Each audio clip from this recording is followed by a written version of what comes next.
श्री महाकाल आप सभी लोगों को। मैं धनंजय तिवारी मेरे इस चैनल महाकाल के सेवक में आप सभी का एक बार फिर से स्वागत करता हूँ।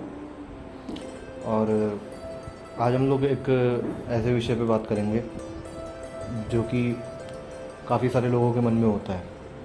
बहुत सारे लोग बोलते हैं इसके बारे में, लेकिन इसमें एक समस्या भी है। मैं आपको बताऊंगा सारी चीज़ें। जैसे कि आप लोगों को पता होगा कि तंत्र के अंदर और हमारे भौतिक जीवन के अंदर देवताओं का और उनके रूपों का कितना महत्व है।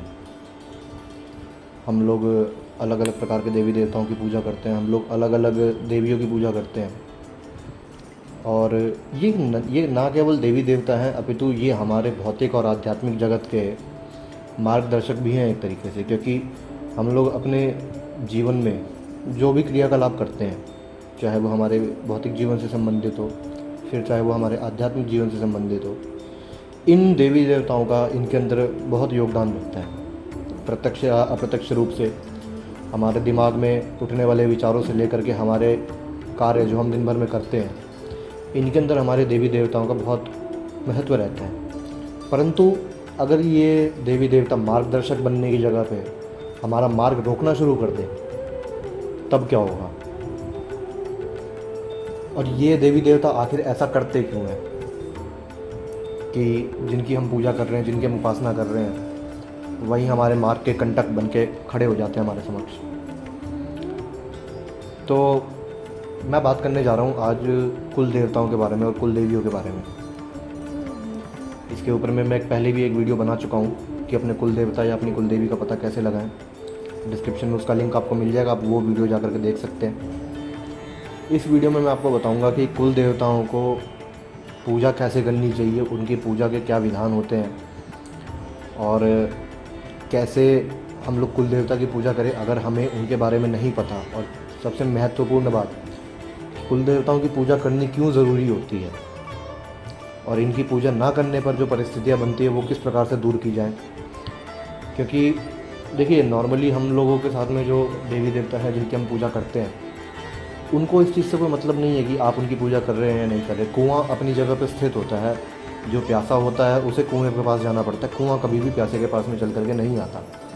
अगर हम देवताओं की पूजा कर रहे हैं या अगर हम उनकी साधना कर रहे हैं, तो हम उनके ऊपर एहसान नहीं कर रहे, हम उनकी कृपा को प्राप्त करना चाहते हैं। ये हमारी मन की अभिलाषा है, ये हमारी प्यास है। और इस प्यास को दूर करने के लिए हम देवताओं रूपी कुओं के पास में जाते हैं। ठीक है, तो सबसे पहले हम लोग बात करते हैं कि जब कुल देवता कैसे किसी कुल में स्थापित होते हैं। देखिए, क्या होता है कि जो हम विभिन्न प्रकार के कुलों की बात करते हैं, जैसे कि भगवान राम के जो कुल देवता थे वो भगवान सूर्य थे। ठीक है, और इसी प्रकार से अन्य भी जो चाहे कोई भी वंश हो, चाहे कोई भी हो, उनके कुल देवता होते हैं। सामने अब आज के समय की अगर बात कर ली है तो हर व्यक्ति के घर में एक कुल देवता होती है, एक कुल देवी होती है, एक कुल देवता होते हैं। ठीक है, और समस्या ये होती है कि ये देवता हमारे कुल की स्थापना के समय, या फिर ये कह लीजिए कि हमारे कुल में कोई ऐसे हुए होंगे जिन्होंने इन देवताओं की आराधना करी होगी, और उसके बाद में ये देवता वरदान स्वरूप हमारे कुल की रक्षा के लिए हमारे कुल में ही स्थापित हो गए। जैसे वानरों के जो कुल देवता हैं, वानरों के कुल देवता वायुदेव हैं। अब ये वायुदेव वानर कुल के आरंभ से वानरों के कुल देवता नहीं है। वायु देवता जब भगवान हनुमान को माता अंजनी के गर्भ में स्थित करके गए थे और उन्होंने अंजनी माँ को वरदान दिया था कि ये शिव का बालक, ये शिव का अंश है और ये तुम्हारे कुल से जन्म लेगा।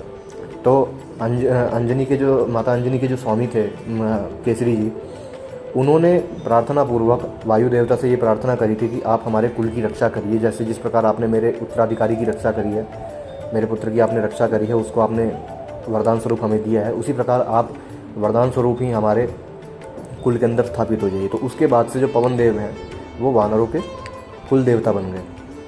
माता निकुंबला आरंभ से राक्षसों की कुल देवी नहीं है। माता निकुंबला को मेघनाद ने उनकी आराधना करके, उनकी तपस्या करके, उनको प्रसन्न करके उनको एक वरदान के स्वरूप में अपने कुल में स्थापित किया था। ठीक है, और वो राक्षसों की कुल देवी हैं, वो असुरों और दैत्यों की कुल देवी नहीं है। असुर, राक्षस और दैत्य, इनके अंदर भिन्नता होती है। इनके अंदर भेद होता है, ये सभी एक नहीं होते। असुर, दानव और राक्षस, इनके अंदर बहुत भेद होता है। तो जो माता निकुंभला है वो राक्षसों की कुल देवी है। तो इनको मेघनाद ने वहाँ पे अपने कुल में स्थापित किया था, जिसके बाद से कि ये राक्षस कुल की जो कुल देवी हैं उनके रूप में प्रतिष्ठित हो गई। ठीक है, तो इसी प्रकार से हमारे भी कुल में, जैसे कि हम और आप हैं, हमारे कुल में भी जो पूर्वज हमारे हुए थे, उन पूर्वजों में से किसी ने इन देवताओं की आराधना करके उनको हमारे कुल में वरदान पूर्वक स्थापित किया होगा। और कुछ देवता ऐसे होते हैं जो आरंभ से ही, कुल के आरंभ होने के साथ ही वो उस कुल में स्थापित हो जाते हैं। ठीक है, उस कुल की रक्षा के लिए। जैसे कि सूर्य नारायण है, तो सूर्य नारायण जो है ये कुरु कुल के और इक्ष्वाकु कुल के ये कुल देवता हैं। तो इस प्रकार से बहुत सारे कुल देवता हैं, आज के समय में भी ये होते हैं और इनका ही सबसे ज़्यादा महत्व होता है। क्योंकि यदि आपके कुल देवता का आशीर्वाद आपके साथ में है तो कोई भी प्रकार, किसी भी प्रकार का तंत्र हो या मंत्र हो, चाहे कोई भी कितना भी बड़ा देवता हो, वो आपके घर में प्रवेश नहीं कर पाएगा, चाहे वो भगवान शिव क्यों ना हो। अगर भगवान शिव भी आपके घर के अंदर प्रवेश करना चाहते हैं तो उसके लिए उनको आपके कुल देवताओं से आज्ञा लेनी पड़ेगी। अब ये यहाँ पे क्यों, भगवान शिव से कुल देवता छोटे या बड़े नहीं हैं, ठीक है, बल्कि भगवान शिव का ये आशीर्वाद है, भगवान शिव का ये वचन है कि आपको जब तक आप घर में स्थित रहोगे तब तक कोई भी देवी देवता आपकी आज्ञा के बिना वहाँ नहीं जा सकता। ठीक है, इसमें वचन का खेल होता है, इसमें वचन का महत्व होता है। इसके अंदर देवता के बड़े या छोटे होने का महत्व नहीं होता। नहीं तो आपको मैं एक कथा सुनाता हूँ वचनों के आधार पे कि वचनों के महत्व पे क्या क्या हो जाता है। आप सभी ने महाभारत के बारे में सुना होगा, आप सभी ने महाभारत पढ़ी होगी या कभी ना कभी देखी भी होगी टीवी के ऊपर। उसके अंदर ये दृष्टांत आता है कि कर्ण ने जब अपने कवच और कुंडल इंद्रदेव को दान दिए थे, तो उन कवच कुंडल को देने के बाद में इंद्र ने ग्लानि के वशीभूत होकर के कर्ण से वरदान मांगने को कहा कि यदि तुमने मेरे से वरदान नहीं मांगा कोई, तो मैं संसार में मुंह दिखाने लायक नहीं रहूँगा।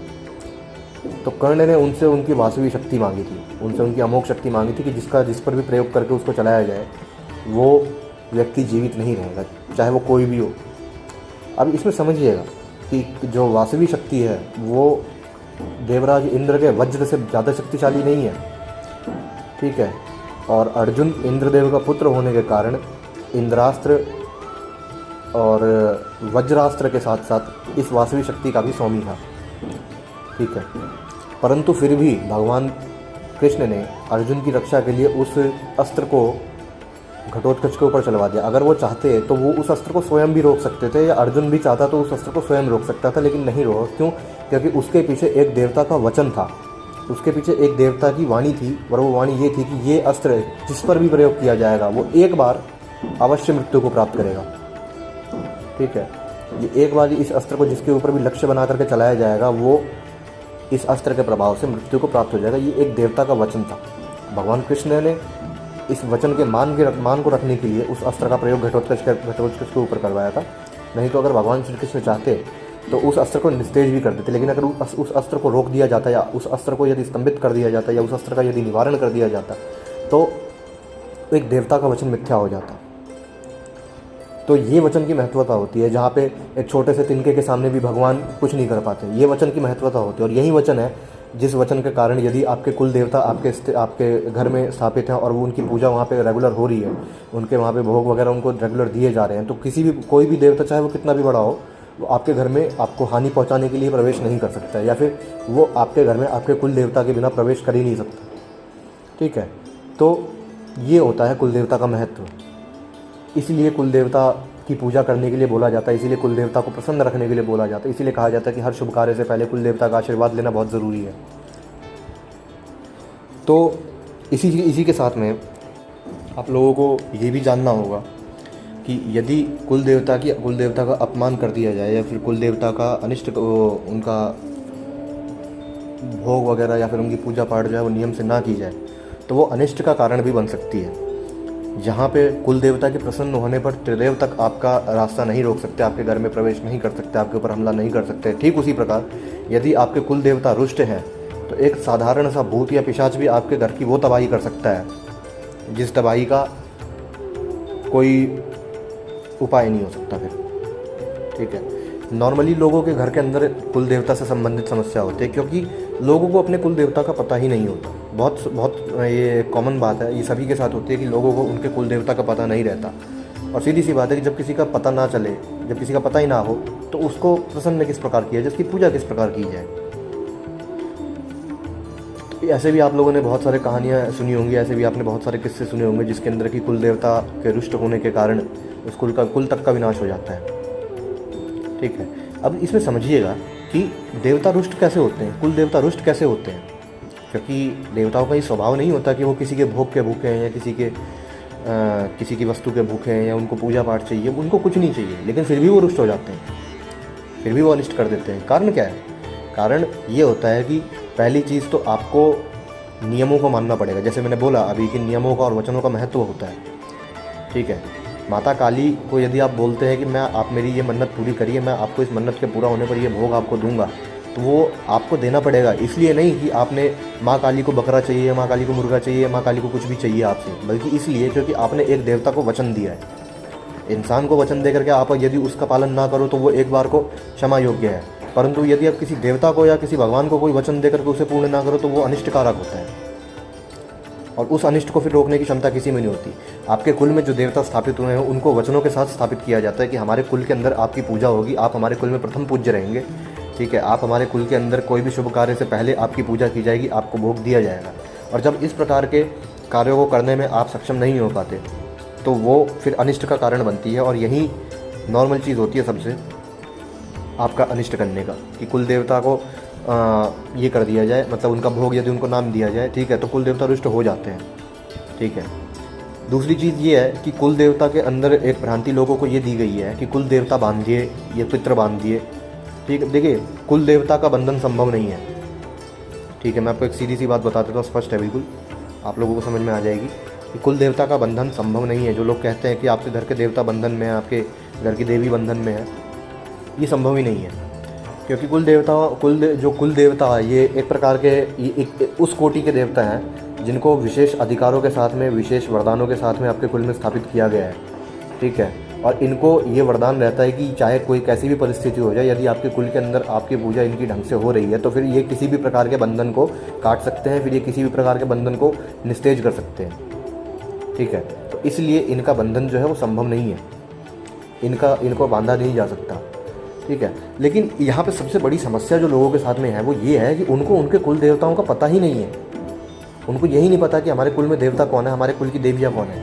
और ये बहुत नॉर्मल बात है, मैं इसके लिए किसी को दोष नहीं दूंगा, लेकिन वैसे इसका दोष है, लोगों को दोष है इसका भी। क्यों? क्योंकि आप ये उन लोगों का दोष है जिनको उनके कुल देवताओं का पता था और उन लोगों ने अपने आने वाली पीढ़ियों को उस कुल देवता के बारे में नहीं बताया, ये उन लोगों का दोष है।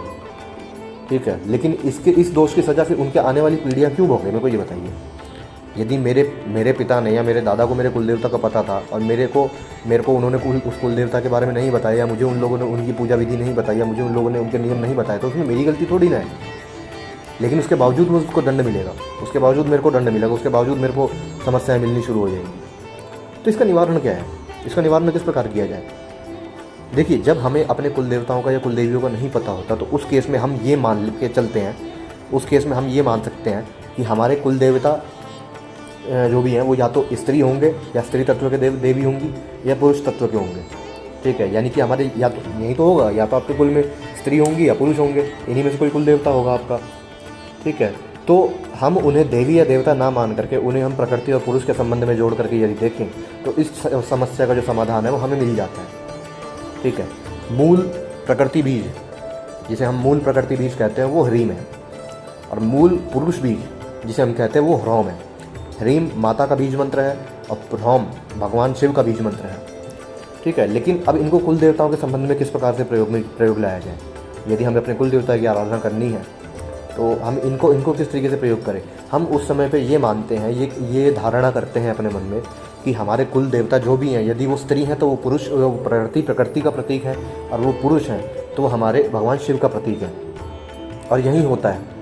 ठीक है, आप लोगों ने सुना होगा कि किसी कुल में कोई बहुत सिद्ध महात्मा हुए थे, बाद में वो उन्हीं कुल में स्थापित हो गए, बाद में वो उन्हीं कुल में कुल देवता के रूप में पूजा उनकी होने लग गई।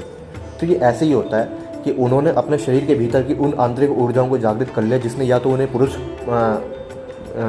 के समरूप कर दिया, या फिर उन्होंने उन्हें प्रकृति के समरूप कर दिया। ठीक है, तो देवताओं का, कुल देवताओं का और कुल देवियों का यही सिस्टम होता है कि इनको इनके नियमों के साथ साथ इनमें हमें ये धारणा करनी होती है कि हम या तो जो हमारे कुल में है, जो हमारे कुल के रक्षक देवता हैं, वो या तो पुरुष हैं या वो प्रकृति हैं, वो इनमें से किसी में है।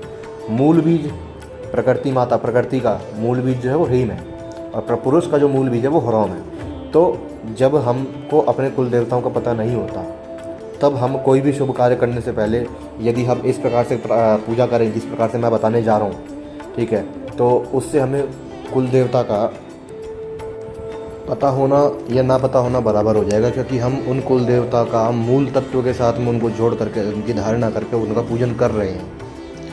ठीक है, और आपके घर में यदि तंत्र बाधा भी है, यदि आपके घर में कोई प्रेत बाधा भी है, तो यदि आप इस विधि से अपने कुल देवता की पूजा करते हैं तो आपको उसमें भी आपको शांति मिलेगी, उसके अंदर भी आपको उनको वो उसका नाश करेंगे।